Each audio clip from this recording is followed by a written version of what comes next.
Welcome to Chucky Radio.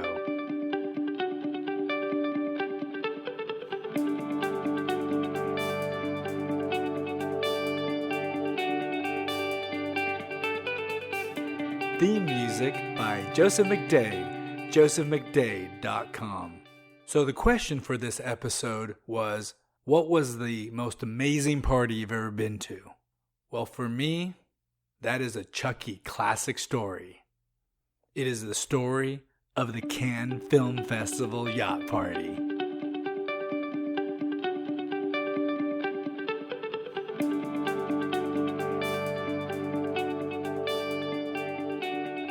This is a classic Chucky story. This is one I tell to friends all the time. I've had people gather around when I tell the story at film festivals. Just to give you a little bit of background, I got involved in the film industry around 2000. I had been a business finance major out of college, worked as a stockbroker. Then I decided to get into medical testing with a buddy and sold that business. And then a friend of mine got me into the film business. And I helped finance his screenplay. We made a movie, and we figured out that we didn't know how to sell the movie. So I ended up attending South by Southwest Film Festival, where I went to go to distribution panel discussions and essentially learn how to sell our film. And we ended up selling it to HBO and Artisan Entertainment. The next year, they asked me to come back and speak at the film festival. So it's pretty amazing to go from 1 year literally just starting in the film industry to next year actually speaking on a panel at South by Southwest Film Festival, one of the best film festivals in the country. So that got me hooked. And I got involved with the Austin Film Festival. And back in 2003, I met this really cool singer. And she's here with me today to tell my story of the most epic film festival party I've ever been to. Welcome, Sarah Sharp. Hey, Chucky. So we met back in 2003. You were opening for the Austin Film Festival. You were singing at the opening party. So we meet. You meet also the producer and director of the film that we were developing, which was Drop Dead Sexy. Michael from Drop Dead Sexy was like, I need your help. And I ended up with a job as a music supervisor. That's awesome. And it was a lot because of you. I know you introduced us. But I do remember you being involved and how integral you were and how amazing it was, the music you brought to that film. I mean, the soundtrack is amazing on that film. Yeah.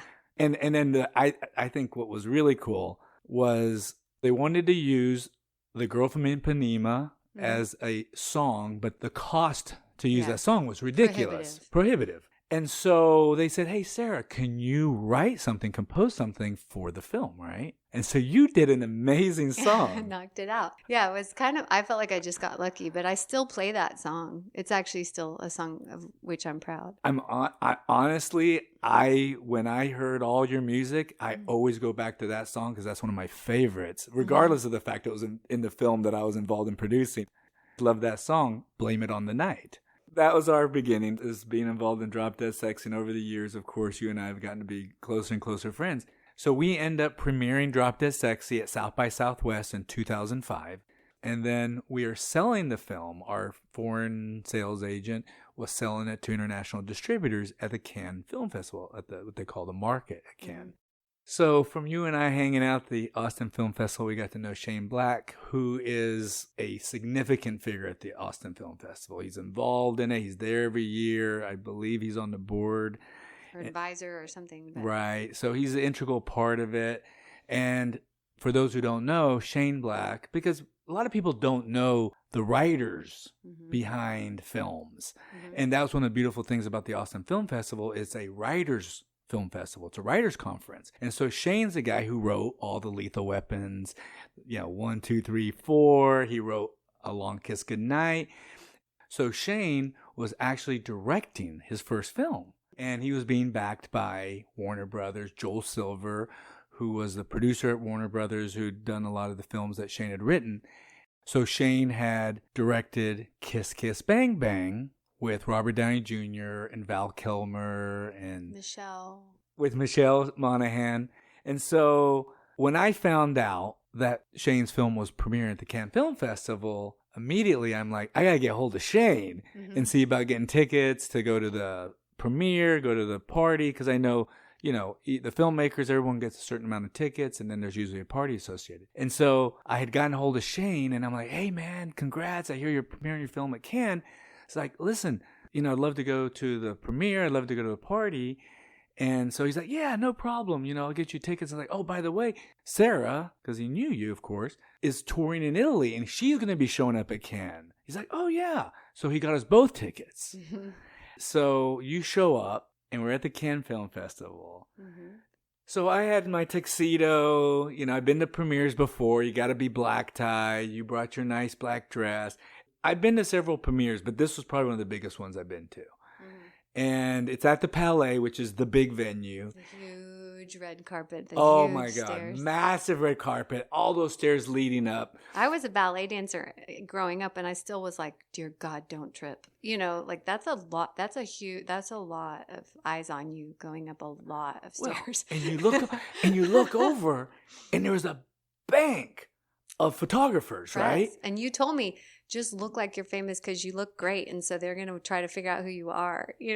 Well, no, and I ran over there. Remember, so you and I are walking up the stairs, but then I'm noticing they're shooting just tons of photos, and I'm like, I gotta tell them who she is. So I run over there, and I'm like talking to the guys on the side. Hey, that's Sarah Sharp. Make note, that's Sarah Sharp, a jazz singer from the U.S.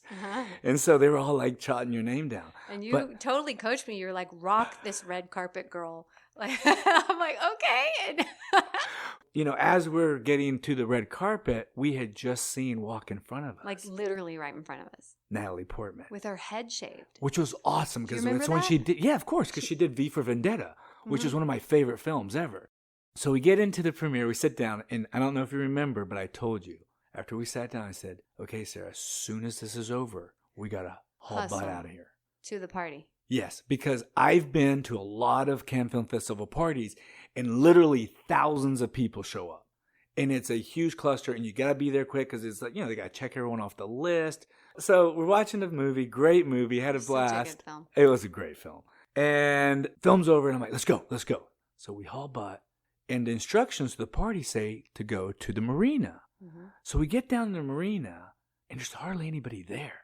And I remember seeing the girl from Warner Brothers who had gotten me the tickets. And so I went up to her and said, hey, how's it going? What's going on? She's like, oh, you guys just hang tight. We're going to board this boat. Yeah, we didn't even know where the party was. We had no idea where the party was. I had no idea. Clue. So I remember getting onto the little boat that's taking us to the party. Yeah, they put us on a boat. Yeah, they put us on a boat at the marina. And do you remember the first person we saw? Kid Rock. The person to hand me my first drink was Kid Rock. So we get onto the boat, and it takes us out. And sitting out in the middle of the harbor, the Octopus, Paul Allen's private yacht, at the time was the world's largest private yacht, 414 feet. I mean, I grew up with my dad had a 40-foot sailboat that I sailed on every weekend. My dad had a yacht. It was 62 foot. And this thing, no. Here's what was impressive. And I looked this up later. A 60-foot yacht actually parks inside of the back of that yacht. Mm-hmm. Okay? It has a submarine dock. We saw the submarine. Yes, we saw the submarine. They took us on a tour. It has 2 helipads. Mm-hmm. Unbelievable. Do you remember getting off the shuttle onto the boat? Yes. It's like you had to be barefoot. So it wasn't a boat. So there was a floating platform that it let us off on first. To remove our shoes. And they had little lockers on this floating platform. And so we had to remove our shoes. We had to put away our cameras. We had to put away our phones. It was also really special that there was no photography because that's true. All the celebrities on board were able to just be themselves. Exactly. Yeah. But do you remember the person who wouldn't take their shoes off? Kid Rock refused to take his boots off. And they gave us, because it was colder out there in the middle of the ocean, so they wrapped us each with like a shawl type blanket. I actually kept that thing. Did you for really? Years. I had it forever. I don't know what happened to it, but they gave us each a thing around our shoulders when they helped us. I felt like Madonna in the Material Girl video because it was like 4 armed guards like kind of lifted me by my elbows and my feet didn't touch the ground, as they wrapped this thing around my shoulders and put me onto the yacht. That's so awesome. So we get up on the yacht Mm-hmm. onto the octopus. Mm-hmm. And the party starts on the top deck. They had put like this cover over the pool so people could walk and dance over the pool. There was bars on each side of the pool. I'll never forget. At one point, you waved me over because you're hanging out with Kid Rock. And Paris Hilton. No, Paris wasn't hanging out with you. No, when I first got there, our first drink on the yacht, I was talking to Paris and Kid Rock. And she was wearing that gold lame, practically spray painted on dress. And you know what? You want to know what I thought of her? I was really struck. I felt like a lot of the ways she was portraying herself on purpose in the public at the time it was like a Donald Trump thing. It was like a huge, like being a caricature of herself for the sake of the spectacle. Because when I met her, she was totally cool and down to earth. She had such social grace. I mean, she grew up with a really wealthy family. She only looked me in the eye. She had such social grace, and she was actually incredibly present. Wow. And drinking something with pineapple juice. I never ended up talking to her. What I recall is you called me over and you were like, hey, this is my friend that I came with. You're explaining this to Kid Rock. And he's like, this is Charles. And you introduced me. So I'm expecting like for him to be like, hey, nice to meet you. But he goes, hey, nice to meet you. I'm Bobby. I remember that. He called himself Bobby. And I was like blown away. Like I was expecting to call him Kid. I'm sorry if this is going to be out there. Like he was a different person then. It was before the invasion of the body snatchers with all this crazy stuff that's going on in our country and our media. He was a decent. Yeah. He behaved with decency. And presence. Yeah. You know. And one of the other things I thought was really interesting is I started talking to some of the crew because I love to sail. I loved boats and everything. Kind of spent my life. And so I wanted to know a little bit about who was on this boat. Most of the crew was from Australia. I mean, just like super nice. And the Australian accents always get me. They're so nice. But anyway, so at one point they tell us, okay, everybody go downstairs. You remember this? So we're going down those steps. And they had cleared out the helicopter hangar. So there's a hangar on the aft of the boat, the back side of the boat. And they had completely cleared it out and put a stage in there for a band. And so the next thing we know, a band comes out and starts playing. Here's what blew me away. Here's what completely blew me away. And this is something probably you see more of because you're in the music world. But here I am, like this band comes out, they're jamming music. And the next thing I know, Robert Downey Jr. jumps up on stage, grabs a mic, and starts singing. And this guy's got an amazing voice. He was a chameleon. I mean, if he would sing like Robert Plant, he would sing like Sting, whatever song they were singing. I mean, he has an amazing voice, right? Exactly. I mean, people do not realize Robert Downey Jr. has this singing talent, right? No, I mean, as good as anybody. So Robert Downey Jr. gets up there, he's singing, he's amazing. And at one point in the night, Robert Downey Jr. says to us, I've got a surprise for you guys. And the next thing we know, Hotel California is playing. And you can hear the guitar. And all of a sudden, this guy walks out. And it's Paul Allen jamming lick for lick. Note for note. He played the note solos. For note. Exactly like this is a billionaire. This is a guy who started a software company. And the guy was, it blew me away. And what was cool was, even, Robert Downey Jr. and the people there respected, like, this guy playing. Can seriously play. So that was an amazing treat. And later on in the night, I got to talk to him. You got to talk to him. So we were talking about solos. We were talking about, do you ever improvise? Like, because really? I noticed you played everything note for note, which is amazing. Like, so you and I got separated throughout the party because there's so much going on. There's so many amazing people. Because I remember finally like getting the courage up. Like, I got to go talk to Paul Allen. I mean, we're on his yacht. Now, before I talked to Paul Allen, I had seen Joel Silver. And I don't know who that is. So Joel Silver is the man who produces all the major films at Warner Brothers. He produced Shane's films, the Lethal Weapons. So he is a legendary producer in Hollywood. And so I'm like, oh my God, Joel Silver is here. I got to go talk to him. So I decide, like, my conversation with Joel Silver is going to basically be trying to figure out how this whole party came about. So I walk up to Joel Silver. I'm like, hey, how you doing? Nice to meet you. Charles Costa, independent filmmaker. And so I'm like, how did this happen? Is Paul Allen an investor in Warner Brothers? I thought there had to be some big corporate involvement. He was just friends with Shane, right? Nope. No? So Joel Silver tells me, he's like, nope, doesn't have anything to do with Warner Brothers and Paul Allen's investments or anything like that. He's like, Robert Downey Jr. and Paul Allen met jamming in L.A. together. Mm-hmm.